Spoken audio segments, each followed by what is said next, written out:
Hey everyone, I'm Ermysenigma, welcome back to my channel and welcome to Monster Analysis. Up for analysis today is Guava Juice. He never runs from a challenge. When he was called upon to enter the ranks of Monster Legends, he only had one question: can I bring my bathtub? Of course, an artist needs his instrument. Be careful with Guava Juice, he makes a splash wherever he goes. And so here we have the newest and latest nature monster. Yes, he is based off the YouTuber Guava Juice. And I will say that, unlike other YouTuber based monsters, this monster is actually pretty darn good. And just so everyone is aware when I'm actually making this video, as of the time this video is being recorded, there's currently only 21 nature legendary monsters out. And so I'm going to be comparing Guava Juice to the remaining nature monsters. Starting things off with power, he boasts a not so impressive power of 3,377, which actually puts him into 8th place.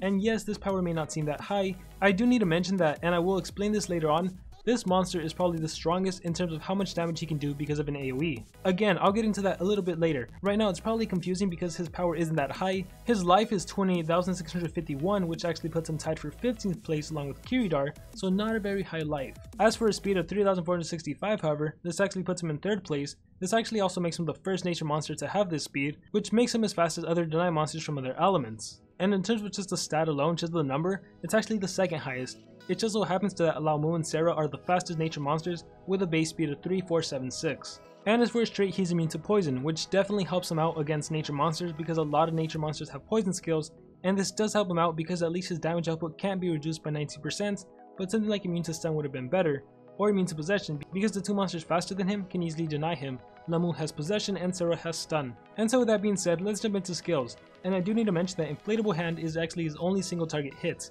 This monster is the master of AoEs. After Inflatable Hand, it's all AoEs from there. And so his ultimate skill is Jello Bath Challenge. Deals massive nature damage to all enemies, may stun all targets, may poison all targets. His ultimate attack is a nature-based attack that deals 70 damage to all of the enemy monsters. So first of all, it's an AoE deny skill. If the monsters are mobilized, they can attack you.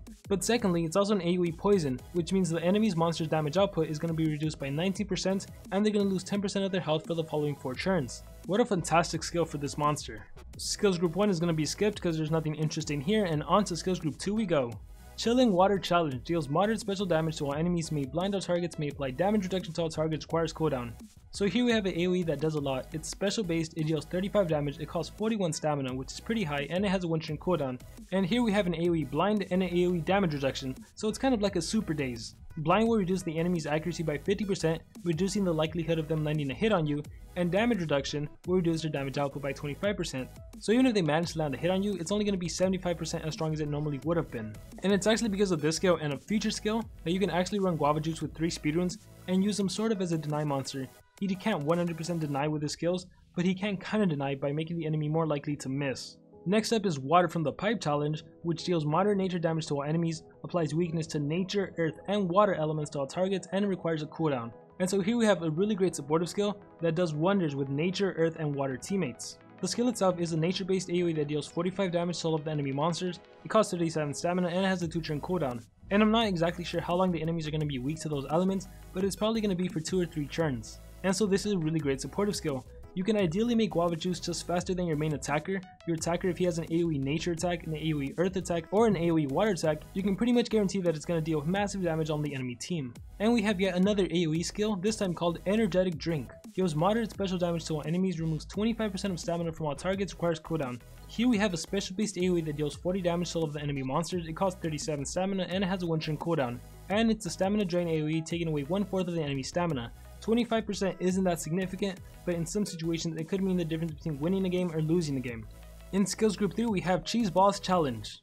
Deals moderate special damage to all enemies, removes all positive status effects from all targets, requires cooldown.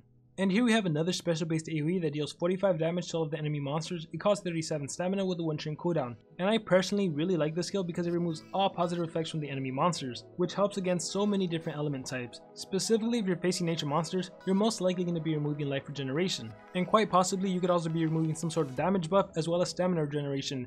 If you're going up against light monsters, once again life regeneration and stamina regeneration. If you're going up against earth monsters, you can get rid of life regeneration, you can get rid of shields. There's just so many different positive effects you can get rid of the enemy monsters. And in my opinion, skills that do this, skills that are AoE remove positive effects, they're definitely must-have skills. Next up is Slime Ball Challenge. This skill deals moderate nature damage to all enemies and it may poison all targets, requires cooldown. So here we have a nature based AoE, and that's actually significant because if you recall, his previous skill makes the enemy weak to nature attacks. So use those two AoEs together and it's going to be really powerful. Anyways, it deals 40 damage, it costs 37 stamina and it has a 1 turn cooldown. And this is an AoE poison, which is good for several reasons. Aside from being able to work in tandem with the previous skill that makes the enemy weak to nature attacks, it's also good by itself just because it's an AoE poison, which as I mentioned with the ultimate skill, it reduces the damage output the enemy can do against you. Instead of taking the full blow from the enemy's attack, they're going to be 19 or 20% weaker. And keep in mind that one of his previous AoEs, the AoE blind skill, was also an AoE damage reduction skill. So if the enemy has damage reduction and they have poison, that's going to make the damage output 44% weaker. Slime Ball Challenge is definitely a really good AoE. And as for the final skill, and as for the reason I said Guava Juice can actually be a pretty good attacker, the reason this monster is actually the strongest in terms of a 1-turn AoE is because of Saltwater Challenge. Deals heavy special damage to all enemies, may daze out targets. And so this skill is really interesting. It's a special based attack that deals 50 damage to all of the enemy monsters. 50 damage is just way too insane. It costs 37 stamina and it has a 1-turn cooldown. Now daze, for those of you that don't know, reduces the enemy's accuracy by 25%, and it also reduces damage output by 25%. And thus, combined with Chill and Water Challenge, the enemy would have their accuracy reduced by 75% and their damage output reduced by 50%. And if you add poison to the mix, not only is their accuracy reduced by 75%, their damage output would actually also be reduced by 69%. So with Guava Juice on your side, you can essentially make it so the enemy is very weak, they're going to be missing all of their attacks, and even if they land their attacks, it's not going to be dealing too much damage. And so anyways, that's one way to use Guava Juice. You can run all speedruns on this monster. You can start off with AoE Blind, followed up with AoE Daze, and if for some reason the enemy monsters are still alive, you can do AoE Poison. Another possible way to use Guava Juice is to give him some strength runes and to use Saltwater Challenge. Even though Guava Juice doesn't necessarily have the highest power, 3377, he can actually still be pretty powerful in terms of the damage output, because the way damage output is actually calculated, the damage output from the skill actually matters way more than the actual monster's power. For example, if we take the Judgment, who has a power of 3542, he currently has the highest power in the whole nature category, and if the Judgment was to use Massive Bone Spikes, which is a nature based AoE that deals 45 damage, that would actually be weaker than Guava Juice using Saltwater Challenge. So in terms of just using a single AoE on a single turn, Guava Juice is stronger than any other monster, at least in the nature category, and possibly in other categories too. And I mean, if you just take a look at his skills, all of his AoEs are 45 damage, 40 damage, like it doesn't really matter what you do. You use 2 AoEs back to back, that's enough to eliminate all of the enemy monsters. And so the hard thing is to figure out what is the best skill set for this monster, because honestly any combination of skills group 2 and 3, they're going to work great. I think it's going to be extremely hard to come to a consensus on what is the best skill set, but I think for sure you should run Chill and Water Challenge and Saltwater Challenge, as they are really powerful and they work really great together.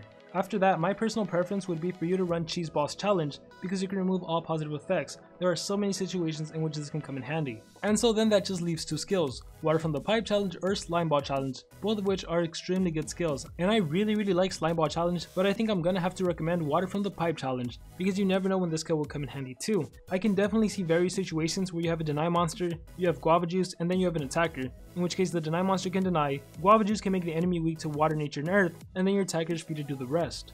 And so I think this skill set is probably going to be the most useful in the most situations, and it also allows for flexibility. And for this skill set, you want to give your Guava Juice 3 speed runes. If you want to go the more offensive route and you want to give him 3 strength runes, I would probably recommend Water from the Pipe Challenge, Slime Ball Challenge, Saltwater Challenge, and Chill and Water Challenge.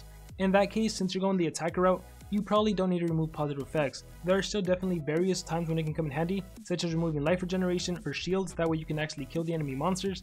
But in going for an offensive Guava Juice, the reason I'm recommending Slime Ball Challenge over Cheese Ball Challenge is just so that you can utilize the combo of using Water from the Pipe Challenge and followed by Slime Ball Challenge. That way it can be a really powerful nature based AoE. Again, there's really no right or wrong answer. This monster has really amazing skills, really great powerful skills, and so it's extremely difficult to say what the best skill set is when there's really no such thing as a best skill set for this monster. And so unfortunately I have to leave you guys with that. I'm sorry I couldn't give you a clear answer, but that's gonna be it. And so nonetheless, I really hope you guys enjoyed this analysis. Now it's the time where I want to hear from all of you guys. What do you guys think about this monster? More importantly, what skill set do you think is the best? I know I said it's not possible, but for you, what is the best skill set and why? Please let me know in the comments below, and if you can explain why your skill set is the best, please also explain it, as that would really help me to see. And anyways, with that being said, thank you all for watching. I'm Armor Gaming, good luck on your Monster Legends adventure, and like always, remember to dream big and pursue your passions.